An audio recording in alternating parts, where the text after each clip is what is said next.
wanted, President Bush at the time wanted, and then just contrast it to here's President Trump's tweet, not a statement.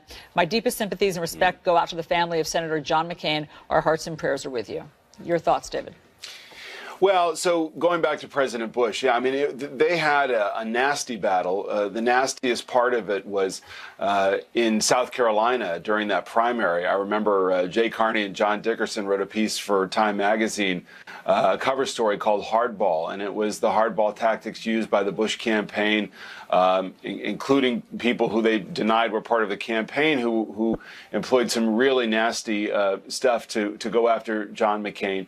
And there was a time, even in the course of that campaign, where their reconciliation politically was such a big story because McCain had his own independent power base within the Republican Party, within the media and elsewhere. But they ultimately came together and were allies, of course, and President Bush gave his blessing at the White House, notably in the Rose Garden, when John McCain would become the standard bearer of the Republican Party in 2008. But what was striking about McCain, and that was true in the Bush years and in the Obama years, was that he believed that you had to be a check as a senator on any administration. And of course, we see that with such eloquence and such passion now in his death, and how he will continue to speak to the country about the Trump presidency and all the things that it represents that run counter to what John McCain represented and what he stood for. So that idea that he believed as a senator and as a political figure in this country that you should be a check on any administration, sometimes it made him unpopular. But he always did it, and I think that's a lasting legacy. The other piece that I think is so interesting to think about this morning is that John McCain, as a senator, as a presidential candidate, as the Republican nominee in 2008, he had a ringside seat to the populism that was growing in this country.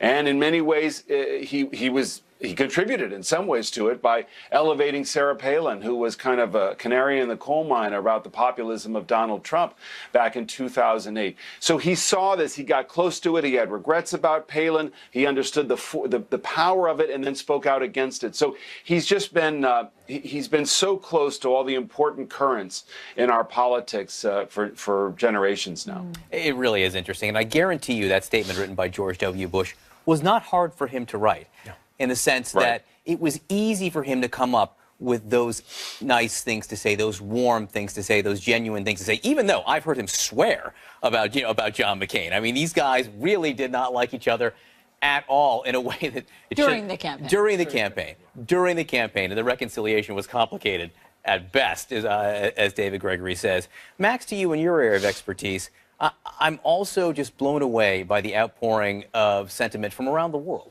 Emmanuel Macron with a really unbelievable statement today. Freedom fighters around the world, as Mark Salter noted in his piece over the weekend. These are people who always knew they had a champion in John McCain.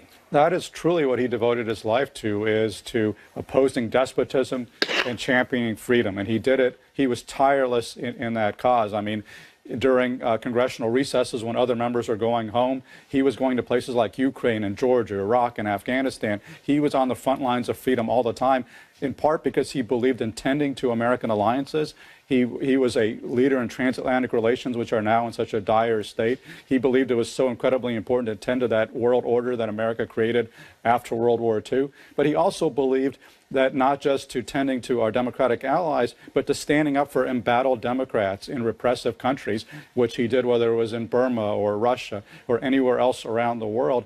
He was really somebody who they always knew they had a champion in John McCain, which is why it's so tragic that today we have a president who has nothing but kind words for dictators and has nothing to say about their victims. I mean, it was just really telling to me that just a few days ago, Donald Trump tweeted warmest regards and respect for Kim Jong-un, one of the worst dictators on the planet, somebody whose human rights abuses John McCain spent years criticizing. And so Donald Trump has warmest regards and respect for Kim Jong-un, but he has nothing positive to say about an American hero like like John McCain. But what I think is so important to keep in mind is that to some extent this is an aberration. Yes, John McCain was an early warning system for some of these forces. He famously said in 2000 in a speech at Virginia Beach that neither party should be defined by pandering to the outer reaches of politics. He witnessed the Senate become more polarized, but he always became a bridging force, as conservative as he was. But he represented that Teddy Roosevelt Republican tradition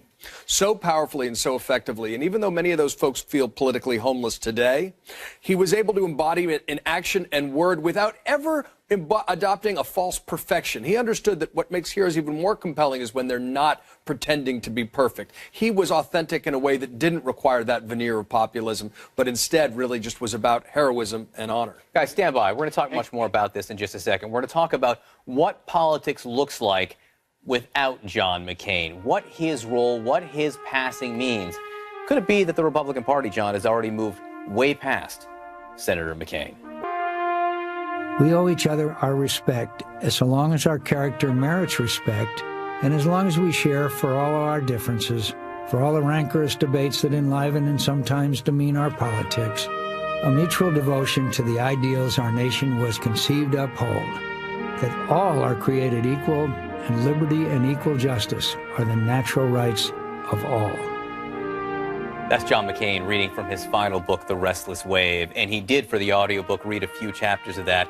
And it's so wonderful to hear his voice. It's so much more meaningful to hear him speak the words that he writes about in that book. And I recommend that everyone get a copy of it if they can. The senator calling for Americans to treat one another with respect, a call I think that is needed in the country right now. What is the future of politics after John McCain? What's the future of the Republican Party after John McCain? Want to bring back John Avlon, Max Boot, and David Gregory. And David, I asked that question, but I have to say, I think the Republican Party for some time has been after John McCain, been post John McCain. I mean, I think the Donald Trump Republican Party is the Republican Party moved on from Senator McCain. Yeah, I think that's right. I mean, look at immigration alone. I remember McCain having to run for re-election. I think it was in 12. Where he had to project a really tough stand against immigration. He filmed TV ads of him walking along the border, calling for beefed up security. And yet, as much of an ideologue, as much as he would vote with his party, he was also the one who, on an issue like that, could then lead bipartisan consensus for push for immigration reform.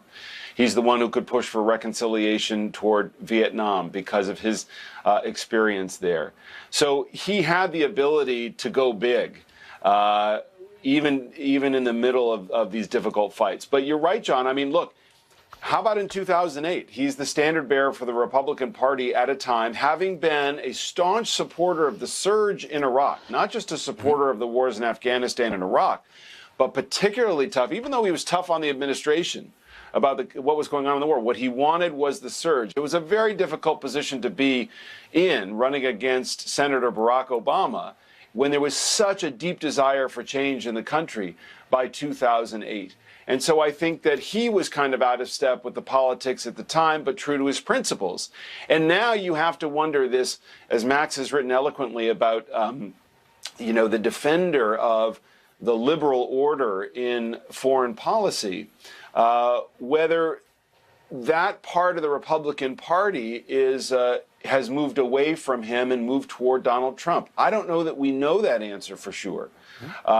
Whether Trump is truly the beginning of something or a sidestep from fidelity to that international order. That's a question. Right, Max. I mean, and is this an anomaly or? I wish to God it were an anomaly, Allison, but I'm afraid it's not. And of course, we don't know what's going to happen sometime in the future. But for right now, Donald Trump has completely captured the Republican Party. And I think these are trends that were building for a long time. They go back to Rush Limbaugh in the 80s, the creation of Fox News in the 1990s, to people like Sarah Palin, who John McCain regretted picking as his vice presidential nominee. But these things have been building, turning the Republican Party away from the kind of party that Ronald Reagan and John McCain envisioned, because they saw it as a big tent party, a party of idealism, of hope, a party that would stand up for the liberal international world order, for free trade, for immigration, for the finest principles of America. And now it's become this deep, dark, divisive, populist, white nationalist, quasi-isolationist, quasi-protectionist party.